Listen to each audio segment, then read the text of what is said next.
দেখা মাত্রই আপনার জিভে জল এসে যাবে। দুটি রুটির জায়গায় আপনি 4টি রুটি খেয়ে ফেলবেন। আমি আপনাদের সাথে দারুণ স্বাদের লঙ্কার আচার শেয়ার করব, যেটা মাত্র 20 মিনিটেই রেডি হয়ে যাবে। এটা একদম ইনস্ট্যান্ট আচার হবে, যেটা বানিয়ে সাথে সাথেই খেতে পারবেন।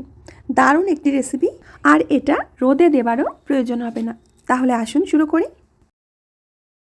লঙ্কার আচার বানানোর জন্য সবার প্রথমে আমি এখানে 200 গ্রাম মোটা সাইজের লঙ্কা নিয়েছি। এগুলো বাজারে খুব সহজেই পাওয়া যায়। যদি এটা না পান তাহলে নর্মাল লঙ্কা দিয়েই করতে পারেন। আর এর সাথে নিয়েছি 100 গ্রাম রসুন আর 100 গ্রাম আদা। এখন একটা মশলা তৈরি করে নেব। এর জন্য হাফ কাপ মৌরি, 2 চামচ সর্ষে, হাফ চামচ মতো মেথি দানা, দিয়ে দেবো হাফ চামচ মতো জিরে, আর 1 চামচ মতো গোটা ধনে, আর কয়েকটা গোলমরিচ। এইগুলো লো ফ্লেমে একটু গরম করে নিতে হবে। খুব লাল করে ভাজা যাবে না, যাতে গুঁড়ো করা যায় ঠিক তেমনটা পর্যন্ত ভাজতে হবে। তো এগুলো খুব সুন্দর করে হালকা করে আমি ভেজে নিয়েছি। আর ভেজে নেওয়ার পর একটু ঠান্ডা করে নিয়েছি। এখন একটা মিক্সিং জারের মধ্যে দিয়ে এগুলো গুঁড়ো করে নিতে হবে। কিন্তু এইগুলো একেবারে ফাইন পাউডার করলে হবে না, একটু দানা দানা মতো রাখতে হবে। তো আমি তোমাদের দেখিয়ে দিচ্ছি, এটা ঠিক এরকম আধ ভাঙা মতো হয়ে রয়েছে, আর এরকমই পাউডারটা করতে হবে।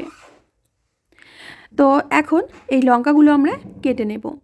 আর লঙ্কাগুলো আমি আগে থেকে ধুয়ে ভালো করে মুছে নিয়েছি, এতে যেন কোনো জল না থাকে সেদিকে একটু খেয়াল রাখবেন। আচারের শত্রু কিন্তু জল, জল থাকলে কিন্তু আচার খারাপ হয়ে যায়। তো যে সব জিনিস আপনারা ব্যবহার করবেন চেষ্টা করবেন তাতে যেন এক ফোঁটাও জল না থাকে। তো লঙ্কাগুলো আমি এইভাবে একটু তেরচা করে কেটে নিচ্ছি। চাইলে আপনারা চপ করেও নিতে পারেন। এই মোটা লঙ্কাগুলো দিয়ে আচার তৈরি করলে আচারটা ঝাল একটু কম হয়।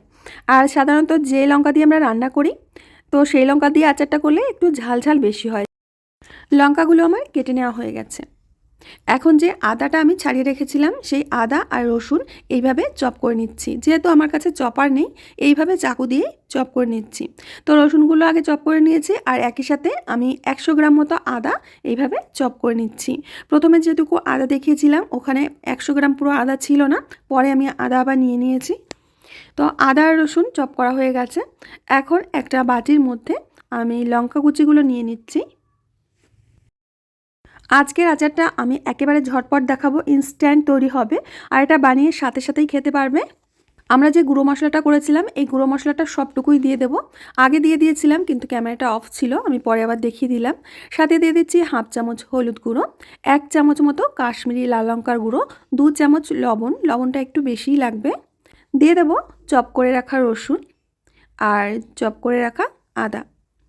আর এখানে দিয়ে দিচ্ছি 1 কাপ মতো ভিনেগার। এখানে লেবুর রসটা কিন্তু ব্যবহার করবেন না, অনেকে লেবুর রস ব্যবহার করে, আর এই লেবুর রসের জন্য কিন্তু আচারটা তাড়াতাড়ি নষ্ট হয়ে যায়। খুব ভালো করে সমস্ত উপকরণগুলো মিশিয়ে নেব। আর আপনারা আচার তৈরির জন্য যে পাত্র যে চামচ ব্যবহার করবেন সব কিছুই যেন একেবারে শুকনো থাকে। তো ভালো করে আমি মশলার সাথে লঙ্কাটাকে মিশিয়ে নিয়েছি। এখন একটা কড়ার মধ্যে দিয়ে দেব 200 গ্রাম মতো সর্ষের তেল। তেলটা অবশ্যই সর্ষের তেল দেবেন।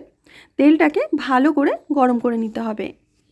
এখন গ্যাসের ফ্লেমটাকে বন্ধ করে দিয়ে তারপর আমরা তৈরি করে রাখা মশলা লঙ্কাটা দিয়ে দেব।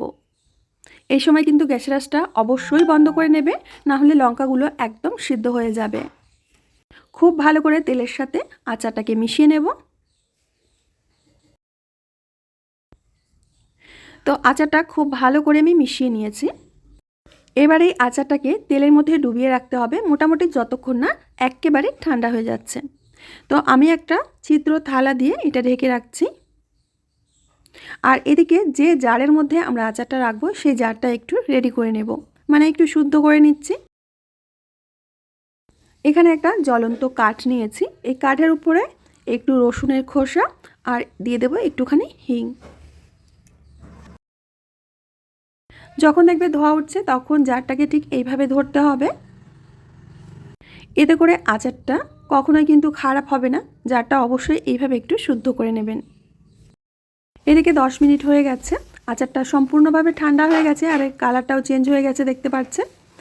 এখন আমরা জারের মধ্যে আচারটা ভরে নেব। একান্তই যদি কাচের জার না পাওয়া যায় তাহলে প্লাস্টিকের কৌটাও রাখতে পারেন, সেক্ষেত্রে মাঝে মাঝে রোদে দিতে হবে। এই আচার যখনই বানিয়েছি তখন থেকেই খাওয়া শুরু হয়ে গেছে। এই আচার রুটি পরোটার সাথে, সিদ্ধ ভাতের সাথে, গরম গরম খিচুড়ির সাথে আর মুড়ি মাখাতে দিলে তো কথাই নেই। দারুণ টেস্টি এই আচার। একবার বানিয়ে 6 মাস পর্যন্ত সংরক্ষণ করতে পারেন, তবে যদি মাঝে মাঝে রোদ দেওয়া হয়। আর রোদ্রে না দিলে একটানা 2 মাস ভালো থাকবে, তারপরে ফ্রিজে রাখতে হবে। তো বন্ধুরা, আশা করছি আজকের লঙ্কার আচারটা তোমাদের অনেক ভালো লেগেছে। ভালো লাগলে লাইক, কমেন্ট, শেয়ার করবেন। আমি আজ এখানেই বিদায় নেব। আবার আসবো নতুন রেসিপি নিয়ে। সবাই ভালো থেকো, সুস্থ থেকো।